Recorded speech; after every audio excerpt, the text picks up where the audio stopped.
Good morning po sa ating lahat. Magluto po tayo ngayon ng gulay naman tayo. Iyan, magluto tayo ng pakbit. Di ko alam kung pakbit nga ba ang tawag dito. Basta halo-halong gulay, talong, ampalaya, okra, kalabasa. Igigisa ko lang po siya na with bagoong alamang. Yan. Lagay po tayo ng oil. Ayan, ubusan kami ng oil na spring oil. So, ang ginamit natin ayan. Yan ang ating gamit na oil. Lagay po natin ang ating bawang. Yan.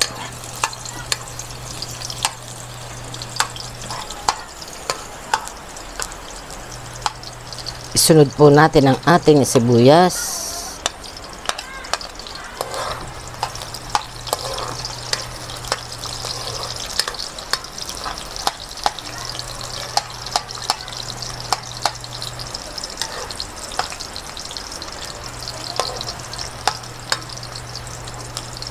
Isunod natin ang ating kamatis. Yan.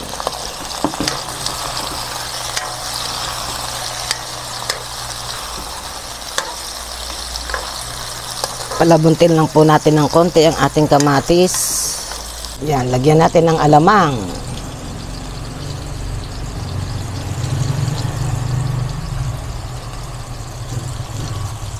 Yan. Haluin natin ng konti. Sunod natin ang gulay. Unahin natin ang kalabasa at okra kasi medyo matagal itong lumambot. Ayan. Ang dami ng kalabasa. Bagay maganda yan. Ayan. Tapos tubigan po natin. Lagyan natin ng pinakasabaw. Ayan. Yan. Tapos takpan po natin. Ayan guys. Nakulo na. Malambot na pati. Medyo malambot na. Guys, meron ako naka-prepare na dito na naka-prepare na bangus na pinirito ko na siya. Ayan. Lagay natin. Ayan. Bago isunod natin yung ating ampalaya at talong. Ayan. Ayan.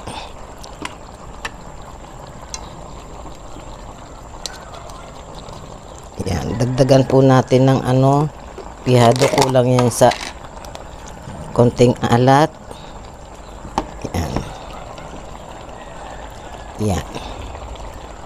Hintayin natin lumambot yung ating, wag natin haluin para yung ampalaya hindi pumait. Ayan, takpan lang po natin siya. Ito na po yung ating niluto. Ito po guys. Ayan. Kita nyo po. Ayan. Luto na. At kakain na po tayo. Ayan. Namamatay yung kandila.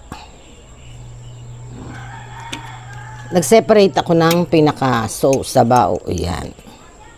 Para hindi matapon dito sa aking lalagyan. Ayan. Ang sarap. Nadurog yung kalabasa.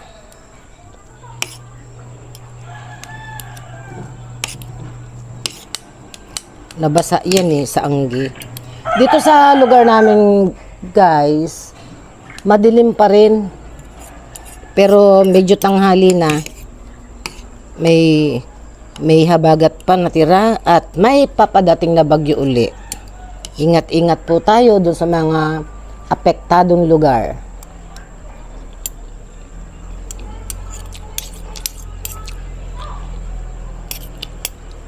Sarap. Iba talaga pag press yung gulay, no? Manamis-namis.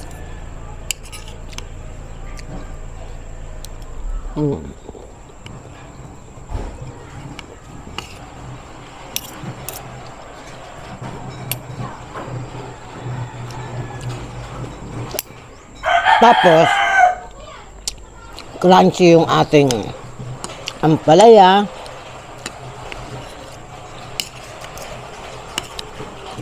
Sarap.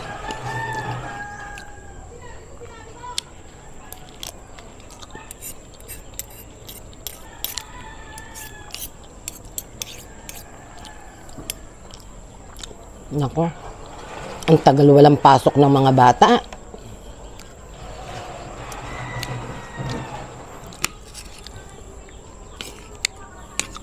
Buti nga may pasok na ang municipality ngayon, yung mga private and government, may pasok na mga school lang ang walang pasok dito sa lugar namin, all levels po. Dito sa Bataan.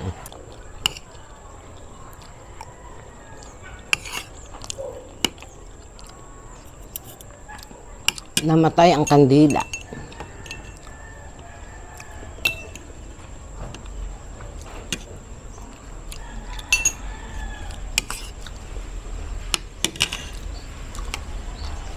Halatang mapula yung ilong ko. Sinisipon ako.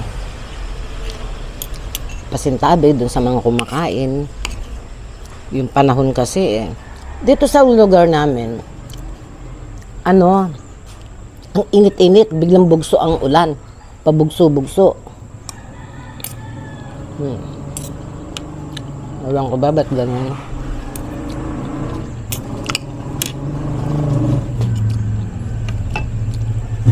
Ay, kabayo mo. Ito ang paborito ko. Sa part ng ulo. Ayan.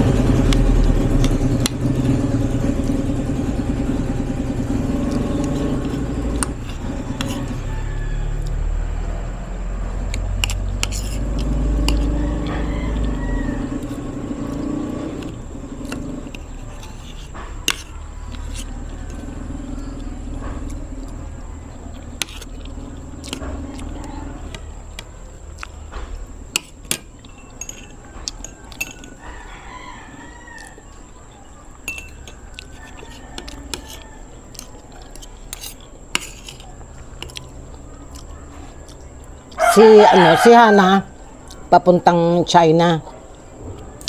Kaya yung pong mga OFW natin dyan, ingat po kayo.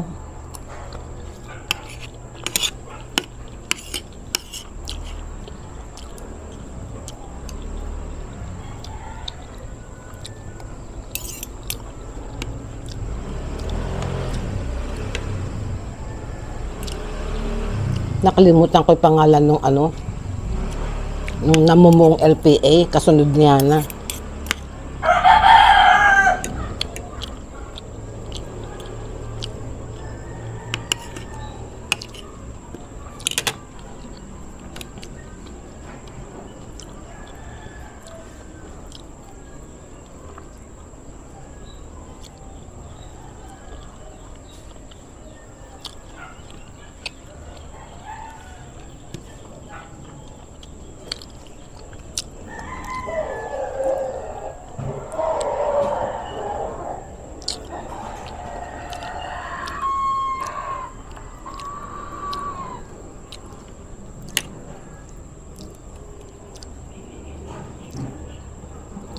Na-miss ko yung lutong ganito.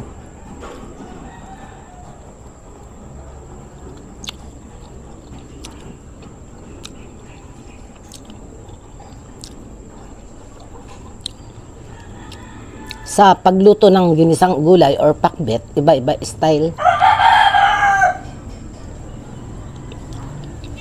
Kahit ako, iba-iba ang paraan ko.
Nakabili ako ng okra, nakalimutan ko.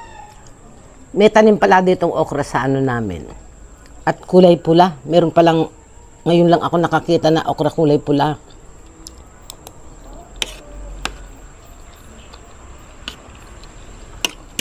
Kapitbahay ko kasi nakitanim.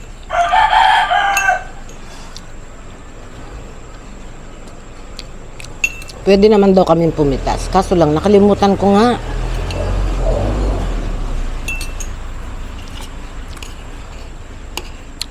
At pula pala yun.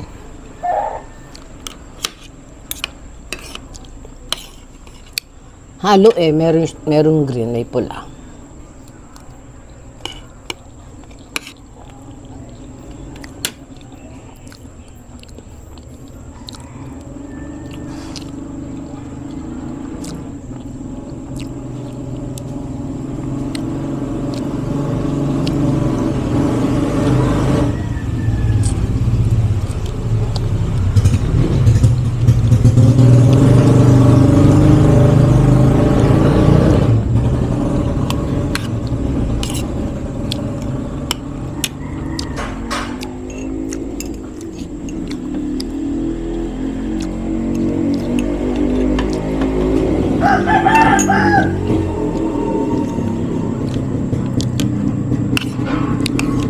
Yung sabaw nitong gulay, palibasa, medyo nadurog yung kalabasa.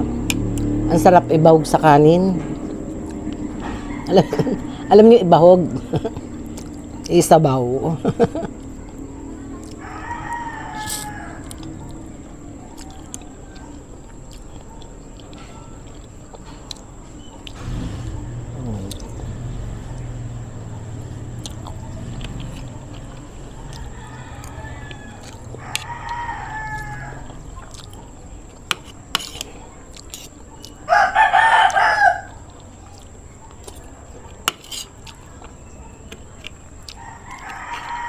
Pero itong okra, malambot naman siya. Sarap.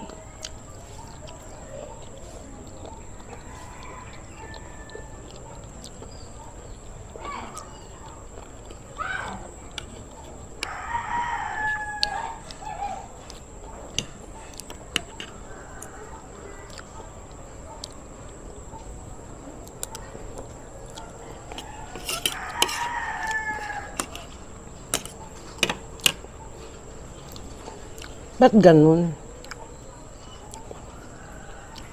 Madilim. Pero mainit sa pakiramdam ko. Mainit. Ay! Wala kasing kahangin-hangin, no? Samantalang kagabi, grabe yung hangin. O, basang-basa dito sa terrace namin.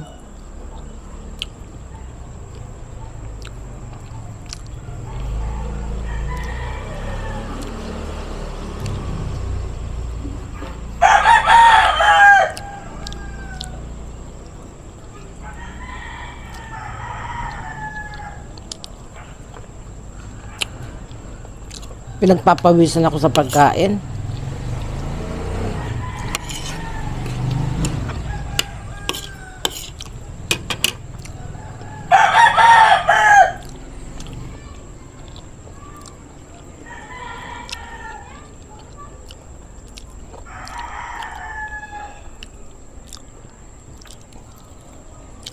Masarap pagpapak ng ulo ng isda.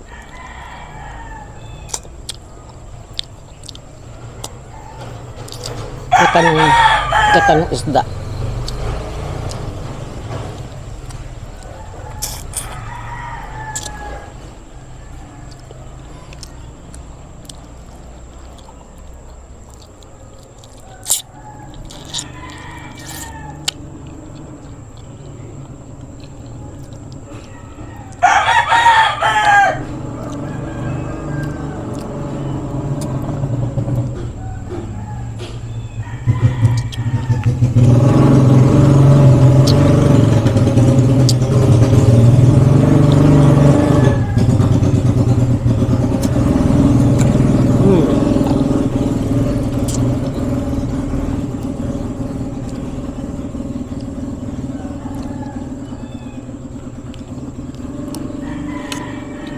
Papak na lang ako.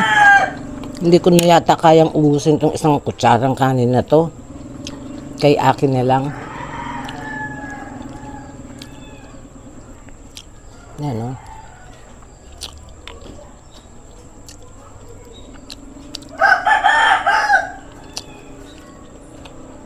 Bukas pa daw ng umaga. Aalis ang bagyo.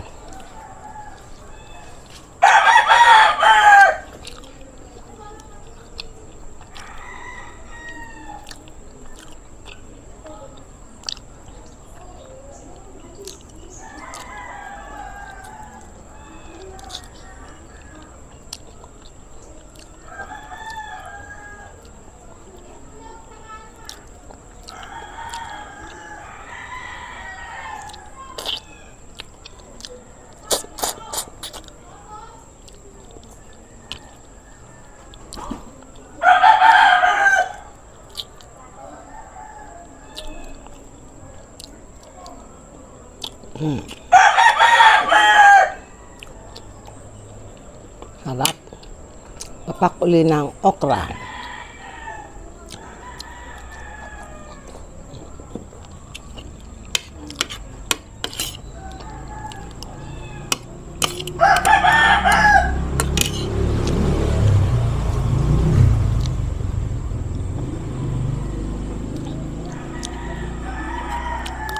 Naubos ko naman.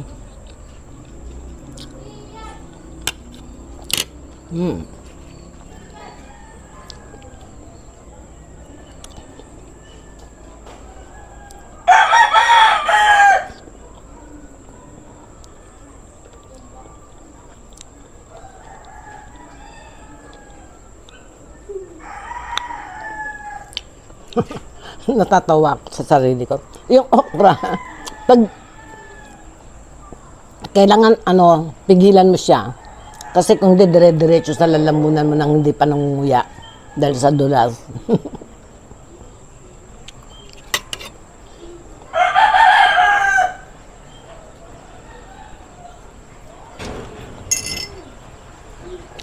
Yan, maraming salamat po. Salamat po sa mga bagong subscribers natin dyan. Maraming salamat. Naka 5K na po tayo. 5K subscribers. Ayan. Plano ko magpansit, ganyan. Bahala na.